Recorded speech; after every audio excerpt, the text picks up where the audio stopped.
Hello welcome back to my channel. I am Aarthi. So துகிரவுக்கு leave start ஆகிடுச்சு. அதனால் ஸ்வீட்டோட start பண்ணலாமேன்னு சொல்லி பாயசம் தான் செஞ்சுட்டு இருந்தேன். துகிராவுக்கு ஃபேவரட்டான ஒரு பாயசம் இது. பருப்பு பாயசம். இதில் நான் அரிசி வந்துட்டு அப்படியே சேர்க்காமல் லைட்டாக ஃப்ரை பண்ணிவிட்டு அரைச்சி தான் சேர்த்துருந்தேன். அப்போது அம்மாவும் வீட்டில் இருந்தாங்க.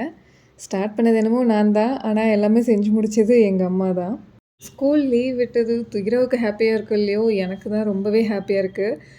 பிகாஸ் மார்னிங் எந்திரிச்சதும் என்ன லன்ச் ப்ரிப்பேர் பண்ணுறது, என்ன ஸ்நாக்ஸ் கொடுத்து விடுறதுங்கிற ஒரு டென்ஷன்லேருந்து ஒரு 2 மந்த்ஸ்க்கு ஃப்ரீயாக இருக்கலாம். பட் இன்னொரு குட்டி இருக்காங்க, அது டபுள் த ஸ்ட்ரெஸ் தான். பட் இருந்தாலும் பரவாயில்ல, மார்னிங் கொஞ்சம் ரிலாக்ஸ்டாக எந்திரிச்சு எதுவாக இருந்தாலும் பண்ணிக்கலாம். அன்றைக்கி தான் நைக்கா பார்சல் ஒன்று ரிசீவ் ஆயிருந்தது. கன்சீலர், லிப் ஆயில்னு சொல்லி கொஞ்சம் திங்ஸ் எல்லாம் வாங்கியிருந்தேன். அந்த பாக்ஸை ஓப்பன் பண்ணதும் என் ஃபேஸ் ஏன் இப்படி மாறுச்சுன்னா, நான் ஆர்டரே பண்ணாத டெர்மாக்கோவிலேருந்து சாலிசிலிக் க்ரீம் ஒன்று வந்திருந்தது.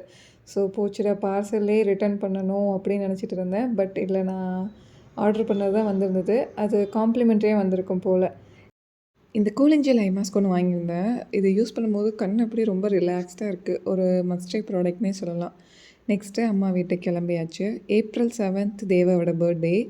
ஸோ அதுக்குள்ளே வீட்டுக்கு வந்துடலான்னு சொல்லி பிளான் பண்ணி வச்சுருந்தேன். நம்மளே கேக் செய்யலாம், டெக்கரேஷன்ஸ்லாம் பண்ணி கொஞ்சம் சர்ப்ரைஸ் பண்ணலான்னு நினச்சிருந்தேன். பட் அந்த அன்றைக்கி கிளம்ப முடியாத ஒரு சுச்சுவேஷன். அங்கேயே தான் இருந்தோம், அம்மா வீட்லேயே தான் இருந்தோம்.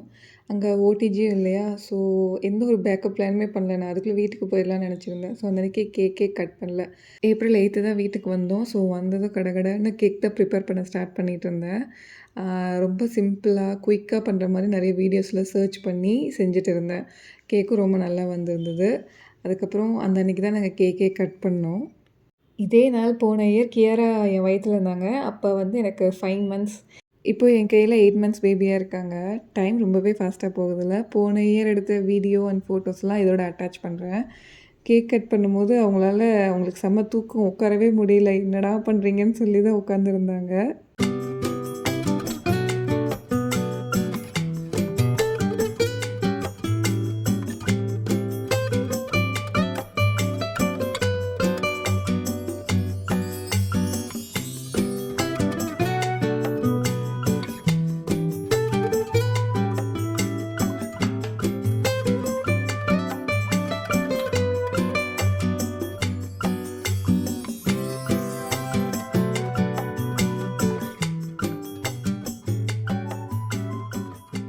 இது நெக்ஸ்ட் டே வீடியோ. மார்னிங் பிரேக்ஃபாஸ்ட்லாம் முடிச்சுட்டு கியாரா நல்லா தூங்கிட்டு இருந்தாங்க.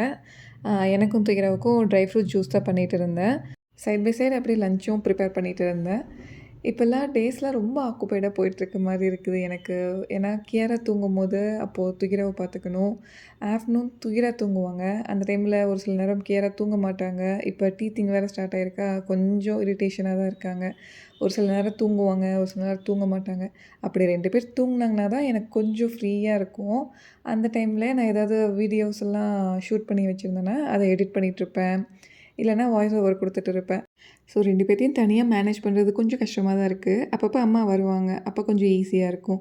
ஒரு சில டைம் நான் வீடியோஸே எடுக்க மறந்துடுவேன் இவங்க 2 பேர்த்தையும் பார்த்துக்கிட்டு இருக்கிறதுனால. நைட் தேவாவும் சீக்கிரம் வர மாதிரி இருந்தாங்கன்னா அவங்க 2 பேர்த்தையும் தேவாட்ட ஒப்படைச்சிட்டு நான் தனியாக உட்காந்து வாய்ஸ் ஓவர் கொடுத்துட்ருப்பேன். இப்படி தான் போயிட்டுருக்குது இப்போ என்னோடய லைஃபு. ஸோ கொஞ்சம் கொஞ்சம் இல்லை, ரொம்பவே ஆக்குப்பைடாக போயிட்டுருக்குது. அப்புறம் டிமார்ட்டில் வாங்கின திங்ஸ் எல்லாம் அந்த அன்றைக்கி தான் எல்லாம் க்ளீன் பண்ணிகிட்டு இருந்தேன். 3 கிளாஸ் கண்டெய்னர்ஸ் வாங்கியிருந்தேன். அப்புறம் நான் 2, 3 ட்ரேஸ் வாங்கியிருந்தேன். அப்புறம் சாக்லேட் மவுல்ஸ் ஒன்று வாங்கியிருந்தேன். துகிரா எப்போவுமே சாக்லேட்டுன்னு கேட்டுகிட்டே இருக்காங்க. ஸோ அவங்களுக்காகவே ஏதாவது ஒரு ஹோம்மேட் சாக்லேட் மாதிரி ப்ரிப்பேர் பண்ணலான்னு சொல்லி தான் அந்த மவுல் வாங்கியிருந்தேன். அப்புறம் இந்த ட்ரே, ரொட்டேட்டிங் ட்ரே க்யூட்டாக இருந்தது. சரி, ஓகே, ஸ்பூன் ஸ்டாண்ட் மாதிரி வச்சுக்கலான்னு சொல்லி தான் வாங்கியிருந்தேன். ஸோ இதெல்லாம் தான் அன்றைக்கி வாஷ் பண்ணிகிட்டு இருந்தேன்.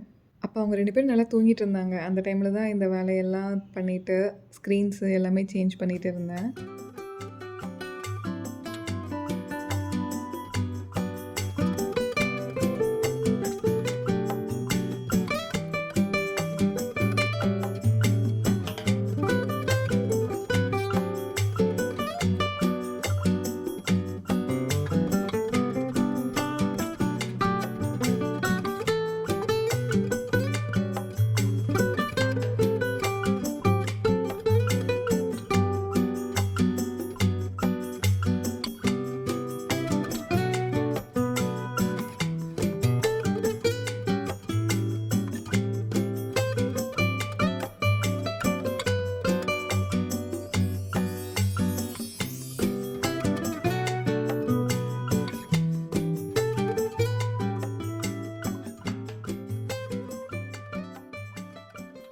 அதுக்கப்புறம் தேவா வந்ததும் வித் லவ் படம் பார்த்துட்டு இருந்தோம்.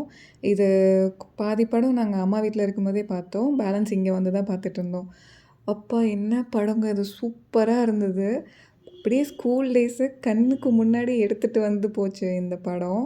ரொம்பவே நல்லா இருந்தது இந்த படம். நிறைய பேர் சொன்னதுக்கப்புறம் தான் இந்த படமே நான் பார்த்தேன். ஓகே, வீடியோ முடிய போகுது. தேங்க்யூ ஃபார் வாட்சிங் திஸ் வீடியோ. இனிமேல் கன்சிஸ்டண்ட்டாக வீடியோ போட ட்ரை பண்ணுறேன். பாய்.